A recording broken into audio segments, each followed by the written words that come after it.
Growing up as Shirley Jackson's daughter was far from easy. Every move I made, every breath I took, was constantly monitored and judged. My father, the powerful CEO of Jackson Industries, had already mapped out my entire life before I could even walk.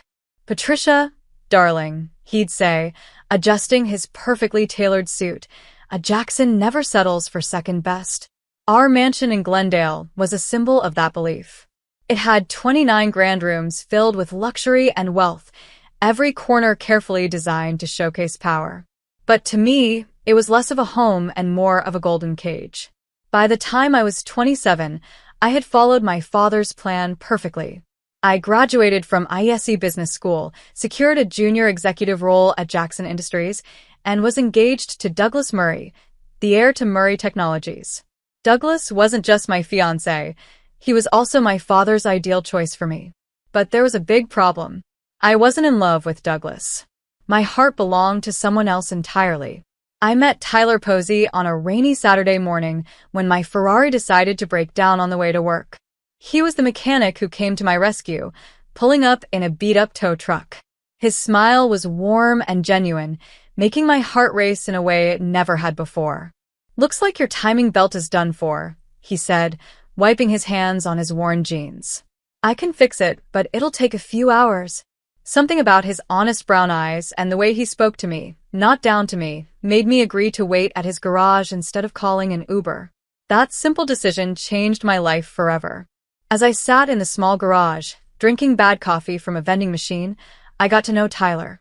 He wasn't just any mechanic. He had worked his way through engineering school and graduated at the top of his class. He could have easily landed a high-paying corporate job, but he chose to do what he loved, fixing things with his hands.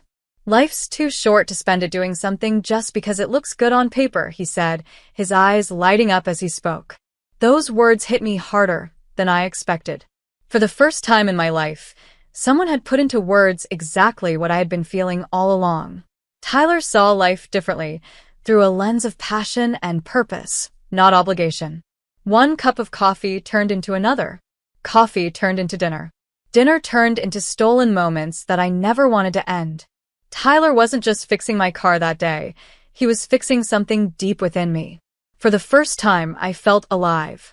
Whenever I managed to escape my suffocating world, Tyler was my safe haven. He never asked about my family's wealth or tried to impress me with fancy dinners or expensive gifts. Instead, he introduced me to a life I never knew existed. We went on midnight drives along the coast, had simple picnics in hidden parks, and laughed until our stomachs hurt. For 7 months, I lived 2 lives. By day, I was the perfect society daughter. By night, I was just myself. But deep down, I knew this double life couldn't last forever. The turning point came during a charity gala at our mansion. Douglas was busy boring everyone with endless talk about mergers, while my mother dragged me from one group of socialites to another, like I was her prized possession. "Patricia will be taking over the East Coast operations after the wedding," she announced to yet another group. "The Murray and Jacksons together. Imagine the possibilities." Her words felt like a noose tightening around my neck. Feeling like I was about to burst, I slipped out into the garden, my hands trembling as I dialed Tyler's number.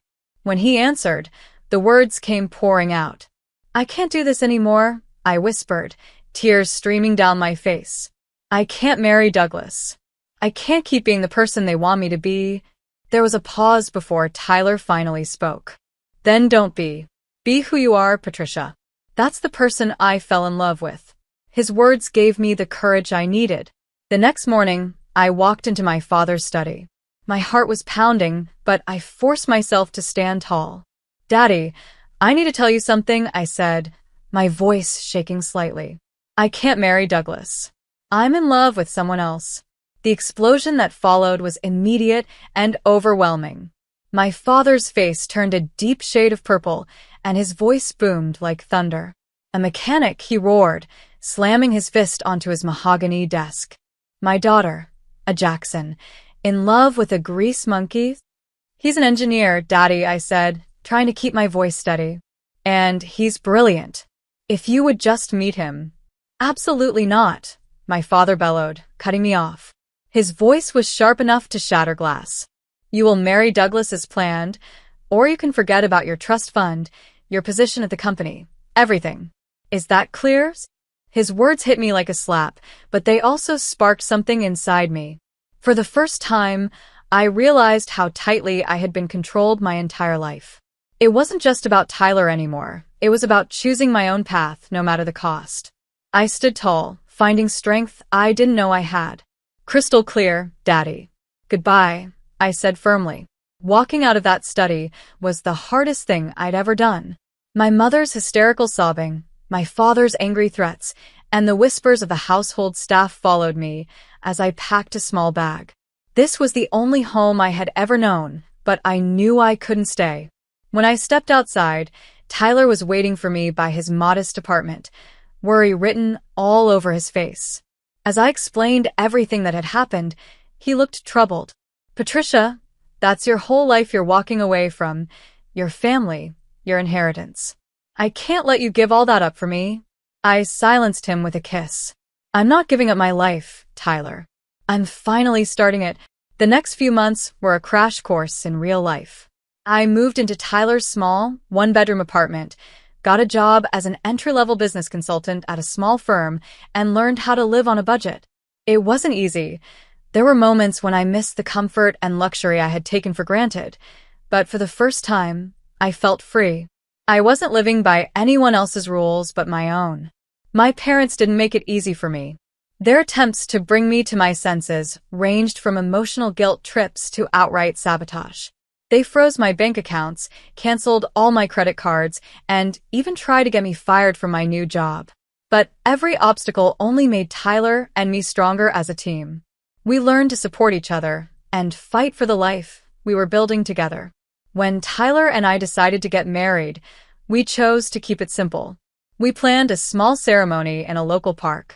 There was no designer gown, no extravagant decorations, and no society photographers. Just us and a few close friends who truly cared about us.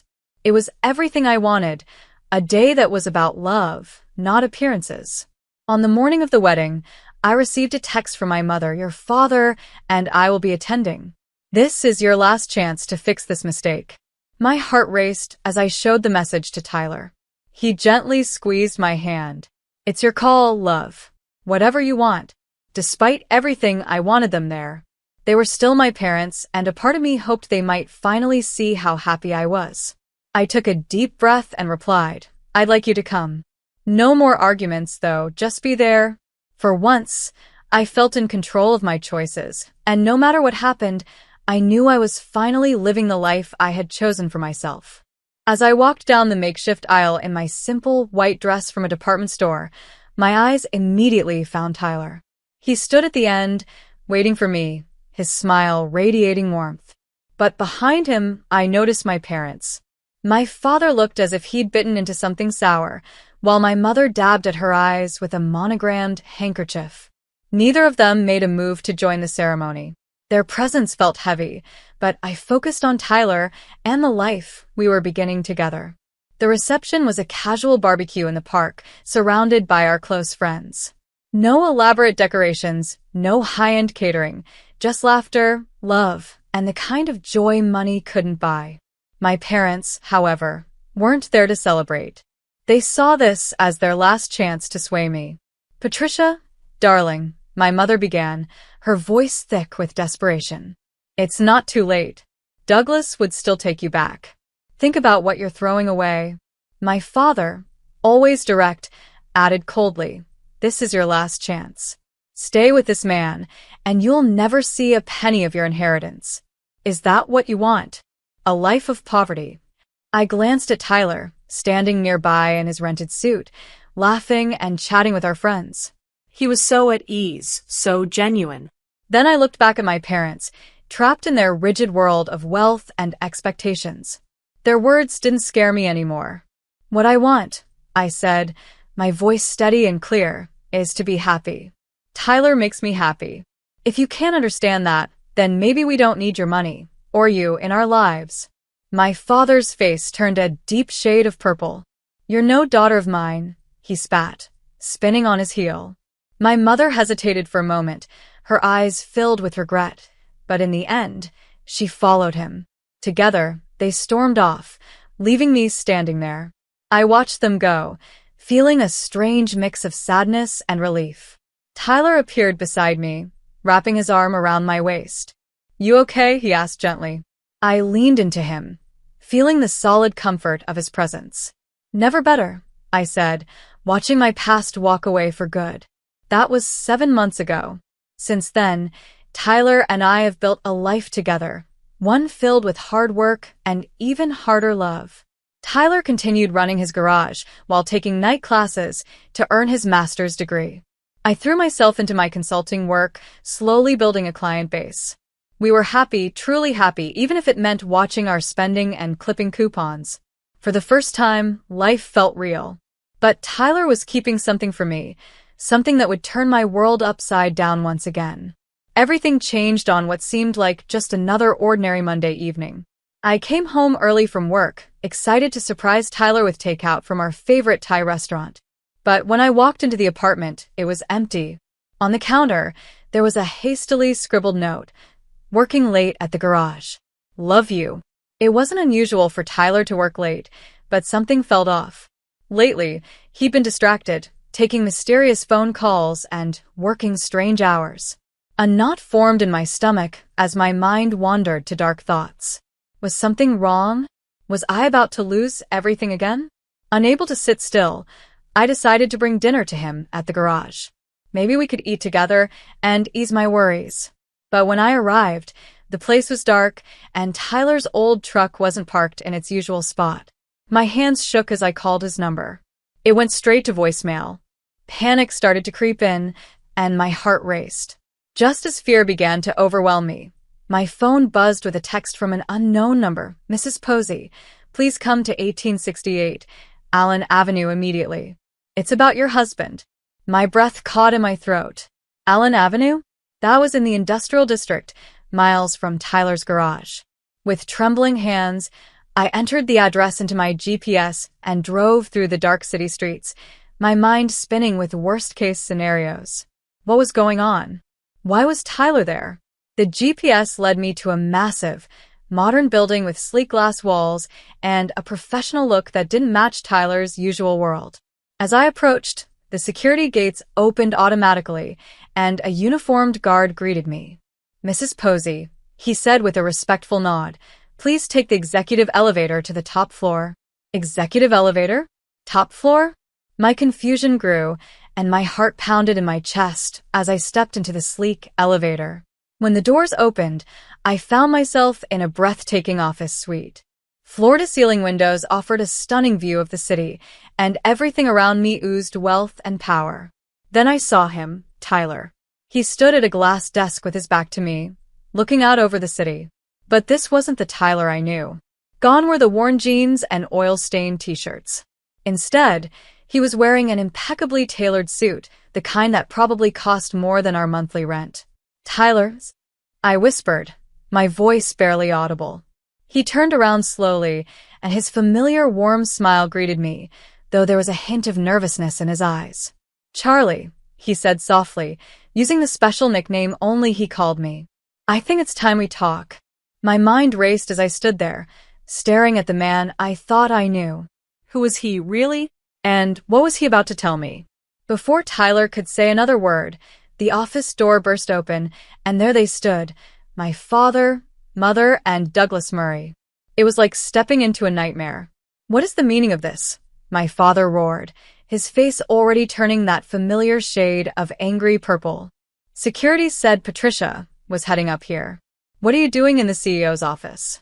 You mechanic." Tyler didn't flinch. Instead, he calmly straightened his tie and stepped around the desk. "Actually, Mr. Jackson," he said evenly, "I am the CEO. Tyler Posey, founder and chief executive officer of Posey Innovations."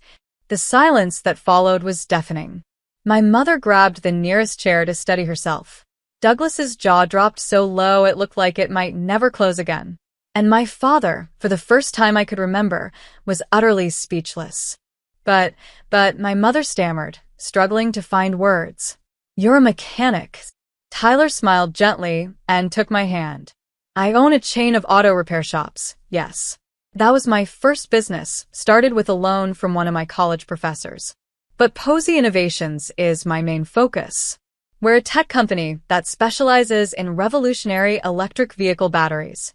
Those late nights at the garage? That's what they were about. We were finalizing our newest prototype. I stared at him, my head spinning. This was a side of Tyler I never knew. Why didn't you tell me? I asked, my voice barely above a whisper. Tyler turned to me, his eyes soft and full of understanding. Because I needed to know, he said. When we met, I had just made the Forbes 50 under 50 list. Every woman I dated before you only cared about my money or my status. But you fell in love with me when I was just a mechanic. You gave up everything to be with me. I had to be sure. Posey Innovations, my father finally muttered, his business mind catching up to the moment. The company that revolutionized electric vehicle battery technology? The one every major car manufacturer is fighting to partner with? That's you? Tyler nodded, still holding my hand. Our market valuation hit $150 billion last week. Not quite Jackson Industries territory yet, he added with a small smile, but we're getting there. The room went silent again. My mother looked like she might faint. Douglas looked completely defeated, as if the wind had been knocked out of him. My father, though, stared at Tyler with a mix of disbelief and something I never expected to see, respect. As for me, my emotions were a whirlwind. The man I fell in love with wasn't just a mechanic. He was a visionary, a leader, and a genius. But none of that mattered. The only thing I cared about was the same thing that had drawn me to him in the first place. Tyler was the man who loved me for me, and I loved him for exactly who he was. I couldn't help but laugh at my father's expression. All those months of looking down on Tyler, dismissing him as nothing more than a poor mechanic, and here he was, secretly building an empire right under their noses. Tyler's voice grew sharper as he spoke. Now, I think we should discuss how you've treated your daughter. The same daughter, by the way, who just became one of the largest shareholders in Posey Innovations when she married me. My father's face turned pale. Jackson Industries had been struggling to break into the electric vehicle market for years. A partnership with Posey Innovations would have been a game changer, and he knew it. Now see here, my father blustered, trying to regain control. We were only looking out for Patricia's best interests. By damaging hers? Tyler countered, his voice calm but firm, like steel wrapped in silk. By trying to get her fired? By making her cry herself to sleep for weeks. I finally found my voice. Daddy, you always taught me that Jacksons never settle for second best. Well, I didn't. I married the most brilliant, kind, and successful man I've ever known. And I did it without knowing about any of this. Patricia, sweetheart, my mother said, stepping forward with her arms outstretched. We were wrong. We see that now. Please come home. I looked around the magnificent office, then at Tyler, my wonderful husband, who had let me find my own way, supported me, and helped me grow stronger. I am home, Mom. But if you want to be part of our lives, you'll have to accept us on our terms. No more manipulation. No more control. My father looked like he was choking on something bitter and unpleasant. And what about Jackson Industries? He asked stiffly. Tyler smiled, calm, but with a hint of mischief. Well, sir, we've actually had several offers from your competitors for exclusive partnerships. But considering the family connection, we might be open to a different arrangement if you're interested in discussing it as equals. The next hour was surreal. My father and Tyler sat down to talk business, while my mother fussed over the state of our small apartment and insisted we move into a proper home. Douglas, who had been standing silently like a defeated statue, eventually slunk away, probably to lick his wounds. Later that night, back in our cozy apartment, I curled up next to Tyler on the couch. The contrast between the luxurious office and our little home didn't bother me one bit. Here, in this modest space, we had built a life together, a life of love, respect, and honesty. Tyler pulled me closer, his voice soft and full of warmth. You okay, Charlie? I smiled, resting my head against his shoulder. More than okay, I said. I'm happy. Really, truly happy. And for the first time, I felt like I had everything I'd ever wanted. I finally asked Tyler the question that had been on my mind for so long. Why keep working at the garage? Why live like this when you have billions? Tyler smiled and pulled me close. The garage keeps me grounded. It reminds me where I started. And this apartment, these months with you, they've been the happiest of my life. We made it work together, without any silver spoons or trust funds. Tears filled my eyes as I looked at him. I love you, you sneaky billionaire. He laughed and kissed me. And I love you, my runaway heiress. Life changed after that night, but not in the ways people might expect. We moved out of our tiny apartment, but only into a modest house we chose together. Nothing flashy, just a home where we could be ourselves. I joined Posey Innovations as the head of their charitable foundation, using the company's resources to help young entrepreneurs with big dreams but limited means. Tyler, despite his billions, still spends time at his first garage. He teaches mechanical skills to underprivileged youth, helping them build a future with their own hands. Watching him work, sharing his passion with others, makes me love him even more. As for my parents, they're trying. Mom still makes not-so-subtle hints about how grandchildren need trust funds, but Dad has come a long way. He's developed a real respect for Tyler, and their weekly business meetings often turn into long conversations about everything from classic cars to philosophy. It's not perfect, but it's progress. I've also come to understand what Tyler meant about life being too short to live it just on paper. Sometimes the best things come disguised as broken-down Ferraris and bad coffee from vending machines. Life isn't about plans or appearances. It's about the moments that make you feel alive. The best part? Every now and then, when we drive past our old apartment or pick up takeout from our favorite Thai place, Tyler still looks at me the same way he did when we first met. Back then, he was just a mechanic, and I was just a rebellious heiress running from a life that didn't feel like my own. Because in the end, love doesn't care about bank accounts or business empires. It doesn't measure success in dollars or status. Love is about who you are when everything else is stripped away. It's about finding someone who sees you, truly sees you, and loves you anyway. And that's us, Patricia and Tyler. A mechanic and a runaway heiress who found something far better than billions. We found each other.